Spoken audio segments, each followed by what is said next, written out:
పాత్రికేయ మిత్రులకి, మీడియా సోదరులకి, ఇక్కడికి వచ్చిన అతిథులందరికీ, వేదిక మీద ఉన్న నటులందరికీ నమస్కారం. హ్యాపీ దివాళీ.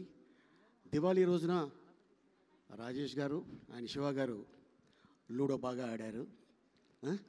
సో మొత్తానికి లూడో ఆడి సంపాదించుకున్నారు. అండ్ ఇది మంచి హిట్ ఇచ్చారు. అండ్ అలాగే కిరణ్ భవనం కా సినిమా తర్వాత మళ్ళీ ఇంత పెద్ద హిట్టు. అండ్ అలాగే ఈ సినిమాలో మా అన్న సాయి, అలాగే ఇంకొక అన్న నరేష్ గారు, వీళ్ళు కూడా దుమ్ము దులిపేశారు. సో ఇందాక రాజుగారు చెప్తున్నారు, ఎస్, ఎందుకంటే దాదాపు వీళ్ళిద్దరూ చైల్డ్ ఆర్టిస్ట్ కాడి నుంచి 50 years పూర్తి చేసుకున్నారు. నన్ను కూడా అడిగారు, లేదన్నా ఇంకొక 2 సంవత్సరాలు పోతే 50 years అవుతుంది, ఎందుకంటే గొప్ప గొప్పలతో నటించారు. గొప్ప యాక్టర్ల ముందు వాళ్ళు ఆ రోజుల్లోనే సాయి కుమార్ అయితే ఎస్వి రంగారావు గారు ముందు కూర్చొని ఉండగా ఒక ఏకనయ అభిపాత్ర చేస్తున్నాడు తను. అండ్ అంతేకాకుండా ఈ సినిమాలో అండ్ నిర్మాతలకి, డైరెక్టర్కి, నాని ఫస్ట్ సినిమానే హిట్ కొట్టడం, ఎందుకంటే ఇది చాలా ఎనర్జీ వస్తుంది మనిషికి. సో ఇది డెఫినెట్గా ఈ బ్యానర్లో మళ్ళీ నాని పెద్ద డైరెక్టర్ అవుతాడని ఆశిస్తున్నాను. ఈ అవకాశం కల్పించినందుకు మీ అందరికీ ధన్యవాదాలు తెలుపుకుంటున్నాను. Thank you so much. Thank you so much Ali గారు. అలీ గారు లాంటి ఇన్ని డెకేడ్స్గా చేస్తున్నటువంటి యాక్టర్ సినిమాలు అనగానే కూడా గుర్తొచ్చే one of the top hilarious సినిమాల్లో ఉండేవి డెఫినెట్గా శ్రీను వైట్ల గారి సినిమాలు కూడా అని చెప్పాలి.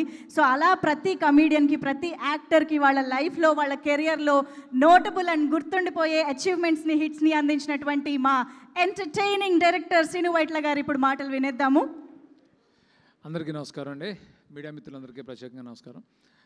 ఈ కేరాంప్ అనే సినిమాని ఎంత పెద్ద హిట్ చేసినందుకు దానికి సహకరించిన మీడియాకి కానీ, ప్రేక్షకులు కానీ ఈ సందర్భంగా థ్యాంక్స్ చెప్తున్నాను. అట్లాగే ఈ సినిమా నేను చూసినప్పుడు నాకు అనిపించింది, అంటే ఇంత మంచి ఒక సెన్సిటివ్ పాయింట్, అంటే ప్రేమించడం అంటే బలహీనతలను కూడా ప్రేమించగలగటం అనే సెన్సిటివ్ పాయింట్ని ఎక్కడ ప్రీచింగ్ లేకుండా ఎంగేజింగ్గా, ఎంటర్టైనింగ్గా చెప్పాను. డైరెక్టర్ నిజంగా గ్రేట్, చాలా చాలా బాగా చెప్పావు. ఎక్కడ ఒక సెకండ్ కూడా సినిమా బోర్ కొట్టలేదు. అలాగే ఈ సినిమాకి పనిచేసిన టెక్నీషియన్స్ అందరూ కూడా ఎంతో ప్రాణంతో, ఇష్టంతో డైరెక్టర్కి ఒక సపోర్ట్గా నిలిచి ఇంత మంచి క్వాలిటీ రావడానికి, ఇంత తక్కువ టైంలో ఇంత క్వాలిటీ సినిమా తీయడానికి సహకరించారు. అందరికీ ఈ సందర్భంగా కంగ్రాట్స్ చెప్తున్నాను. అట్లాగే యాక్టర్స్ అందరూ కూడా బాగా చాలా చాలా మంచి ఆర్టిస్టులు అందరూ ఫెంటాస్టిక్గా చేశారు. అది వెన్నెల కిషోర్ కానీ, లేకపోతే నరేష్ గారు కానీ, మిగతా యాక్టర్స్ అందరూ కూడా, కొంతమంది పేరు నేను మర్చిపోయినా కానీ సమయం. సో అందరికీ నిజంగా చాలా ఫెంటాస్టిక్గా చేశారు. అంటే అంత కాంప్లెక్స్ క్యారెక్టర్ని తీసుకున్న కొత్త అమ్మాయిని నిజంగా అంత బాగా పర్ఫామ్ చేయించినందుకు కూడా డైరెక్టర్ని అగైన్ మనం అప్రిషియేట్ చేయాలి. అంత బాగా చేయించాడు అబ్బాయి. సో అట్లా కెమెరామెన్ సతీష్ కానీ ఫెంటాస్టిక్, తన వర్క్ చాలా బాగుంది. అట్లాగే అందరూ బాగా ఎక్సెల్ అయ్యారు. మీద ముఖ్యంగా ఏంటంటే ఇలాంటి సినిమాలు తీయడానికి ప్రొడ్యూసర్ చాలా ఇంపార్టెంట్. అంటే ప్రొడ్యూసర్ అంటే కథని నమ్మి సినిమా చేయాలి అనే కోరిక చాలామందికి, వాళ్ళ కథను చెప్పాలి అనే డైరెక్టర్స్కి ఉంటుంది. కానీ ఒక నిర్మాతకు కూడా ఒక మంచి కథ చెప్పాలనే తాపత్రయం రాజేష్లో ఎక్కువ కనిపిస్తుంటుంది. అందుకే రాజేష్ ఇన్ని సక్సెస్లు ఇవ్వగలుగుతున్నాడు. కంగ్రాట్స్ రాజేష్. అట్లాగే శివ గారు కూడా కంగ్రాట్స్ చెప్తున్నాను.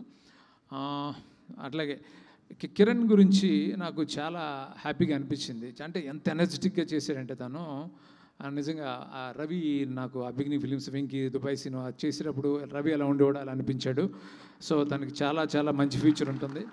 అంటే నాట్ ఓన్లీ కామెడీ, తను ఎమోషన్ కూడా ఫెంటాస్టిక్గా చేస్తాడు. తన ఫిల్మ్ ఎస్ఆర్ కళ్యాణ్ మండపంలో ఒక షాట్ ఉంటుంది, నేను మనకు కూడా చెప్పాను. సో ఫెంటాస్టిక్గా అంత పెద్ద షాట్ని అంత హోల్డ్ చేసి అంత మంచి పర్ఫార్మెన్స్ చేశాడు. అట్లాగే ఈ సినిమాలో కూడా అంత బాగా అదే పర్టికులర్గా ఫుల్ ఎనర్జెటిక్గా చేయడంతో పాటు ఎమోషన్ కూడా ఎక్స్ట్రాడినరీగా చేశాడు. ఈరోజు ఇంత సినిమా ఎంత పెద్ద హిట్ అయినందుకు చాలా చాలా సంతోషంగా ఉంది. అందరికీ ఈ సందర్భంగా మరొకసారి కంగ్రాట్స్ చెప్తూ థ్యాంక్ యూ సో మచ్.